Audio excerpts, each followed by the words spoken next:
Hey everyone, Orcrist here with part 2 of my Lost Origin series covering Majora's Mask. I'm really excited about where this series is going because it feels like every day I'm finding new theories to explore. And really, making part 2 of this series has been much more difficult than I thought it would. So thanks for being patient with me. Anyway, let's get introductions out of the way, shall we? In the last video, we cleared up a few plot holes that have always bothered me.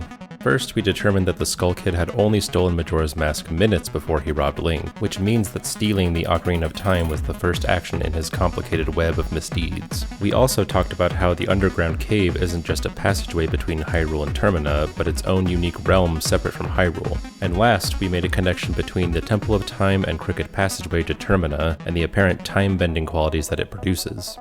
So, if you missed the last video, there's a link up in the top right corner.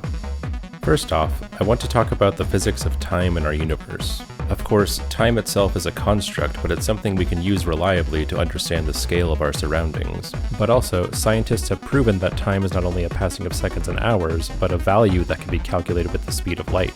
Even just knowing that it takes 8 minutes for the sun's light to travel the 93 million miles to reach Earth allows us to calculate how far away celestial objects really are.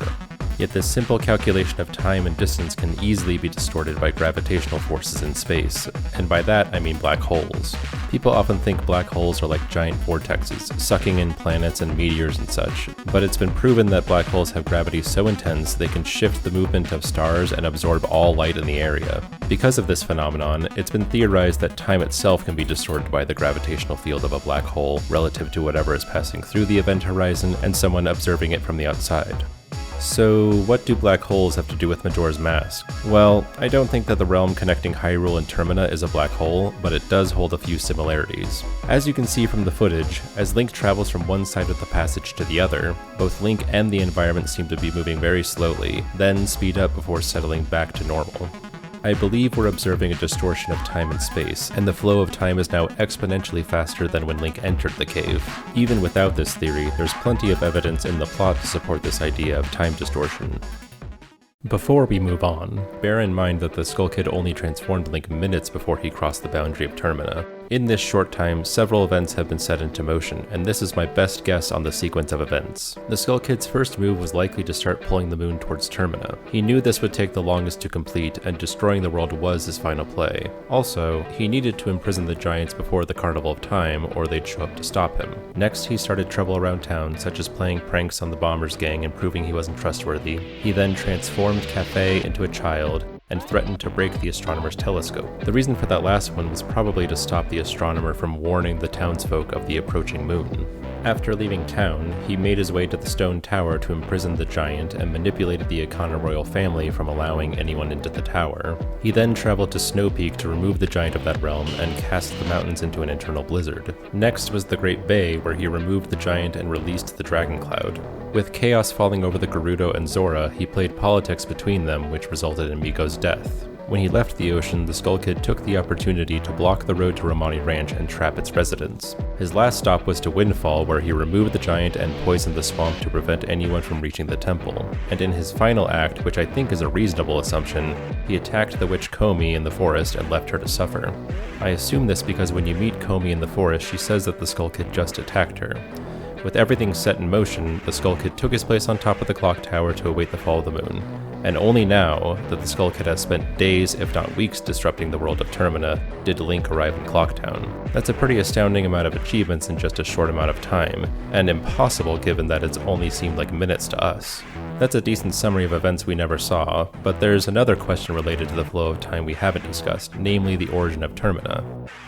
A side quest near the end of the game tells us about the creation and the social order of the world. Anju's grandmother Tortoise tells us of the imps falling out with the giants. We'd have to assume this was long ago, given that the story is told like a fairy tale, not history. Yet this story links up perfectly with Tattle and Tail's meeting with the Skull Kid some hours or days before Majora was stolen.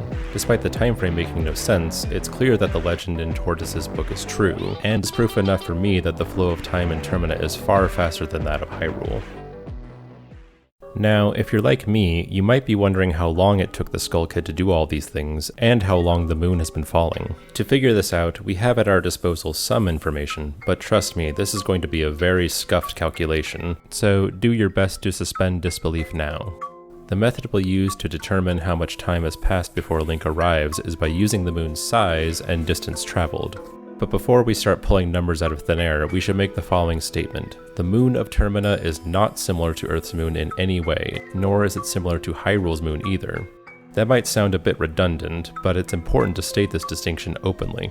Now, there's the obvious difference, which is that Termina's moon has a face and is apparently hollow inside with several magical realms encased within. And maybe more obvious is the fact that the moon is much smaller than ours even at a glance. But before we get any further, we should put some facts and numbers on paper. Our moon serves a couple of primary functions besides being pretty to look at. For billions of years, the moon has acted as a shield from meteorites that have the potential to wipe out life on Earth, and it also controls the ocean tides. Its tidal forces cause the Earth and its water to bulge out on both the side closest to the moon and the side furthest. Yet, if Earth's moon were to draw even half as close to Earth as Termina's moon has come, the gravitational distortion on the surface and the ocean would be catastrophic. Waves hundreds of feet high would swallow whole cities, moon rocks would rain down and destroy everything in sight, and this is long before the moon would hit. But what we see in Termina is that the ocean is still, which wouldn't make sense given what we know about tidal forces.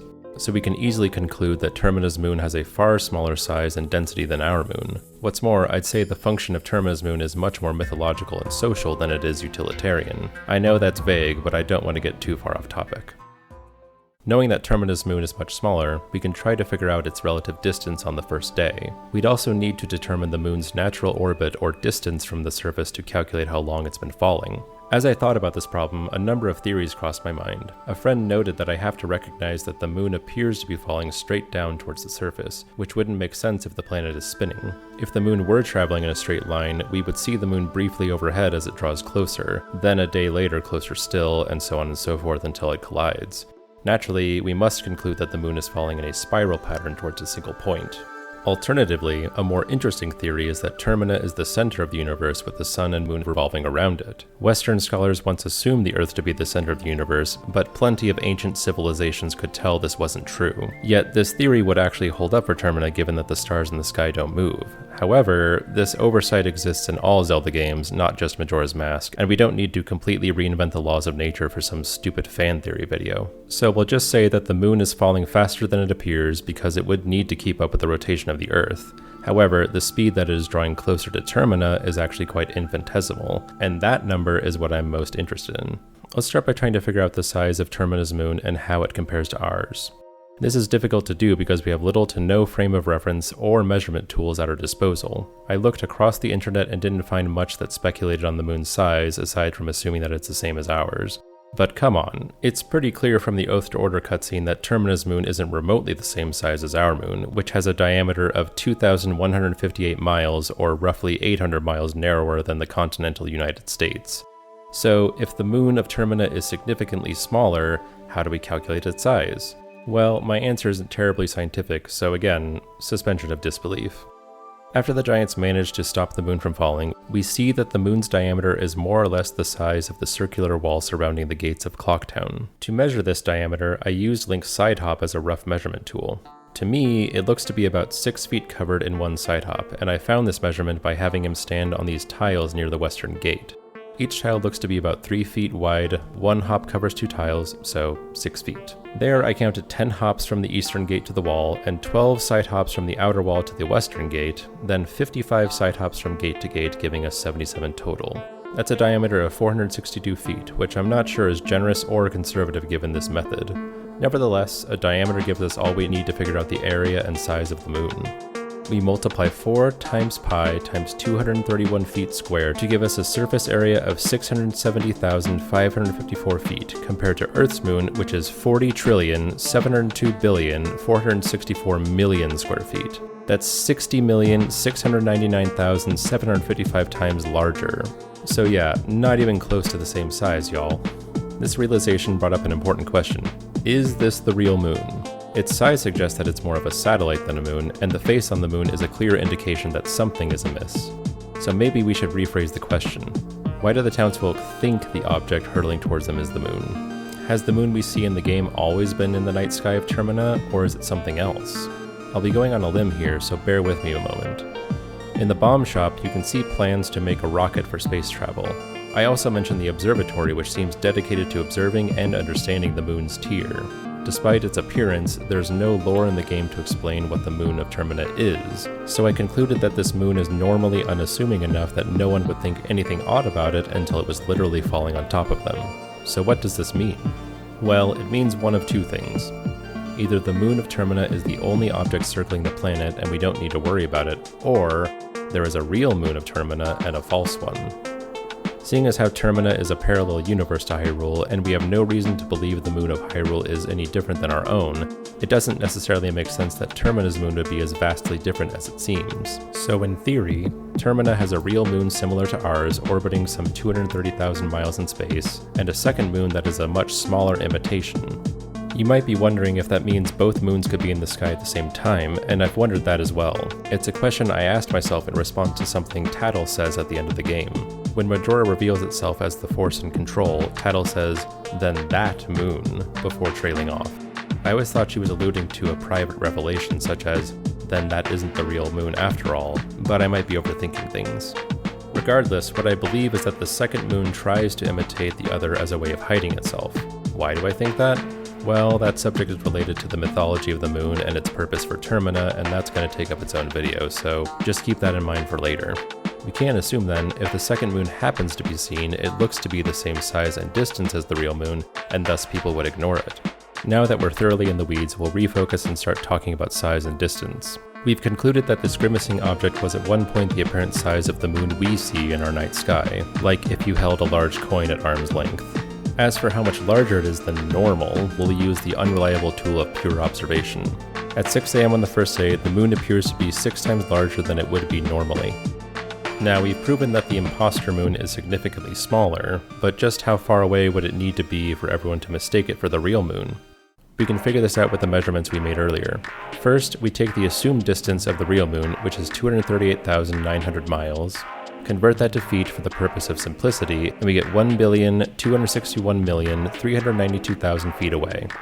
Then we multiply this number by the radius of the second moon, 231 feet, and get 291,381,552,000 feet. We then convert the real moon's radius into feet, which is 1,079.4 miles times 5280, and get 5,699,232 feet for its radius. Then divide by the first figure, 2.91 times 10 to the 11th power, and get a distance of 51,126 feet. That means the imposter moon is normally in orbit at 9.6 miles away. Now, take the apparent size of that moon has grown 6, and divide that by distance to get 1.6 miles from the surface on the dawn of the first day. We can also solve for speed, or how much the moon is accelerating toward Termina given that it's keeping up with the planet's rotation. If it takes 72 hours for the moon to hit Termina from 1.6 miles away, it is moving at a speed of 0.02 miles per hour, a relative crawl. But that speed divided by 9.6 miles tells us how long the moon has been falling before Link arrives in Termina. That is 480 hours of total travel, or 20 days to complete its journey from start to finish. That means the Skull Kid has been causing mischief for 17 days, not mere minutes as the game has you assume. Alright everyone, now we know how big the moon of Termina is and how long it's been falling. I'm sure someone else could do a much better calculation than me, and they're welcome to it, but we just figured out a puzzle that's been bothering me for 20 years, and that's pretty effing cool. So what else is there to say about the lore of Termina? Quite a lot, actually. We've proven that Termina is a separate world entirely with few similarities to Hyrule. For the next video, I want to get into the social structure of Termina and make some speculations on its history. I also want to delve deeper into the similarities of this parallel world to Hyrule and the differences in their mythology. Because if one thing is clear, Termina is governed by far different laws than the Triforce and goddesses of Hyrule. And with that, see you next time, gamers.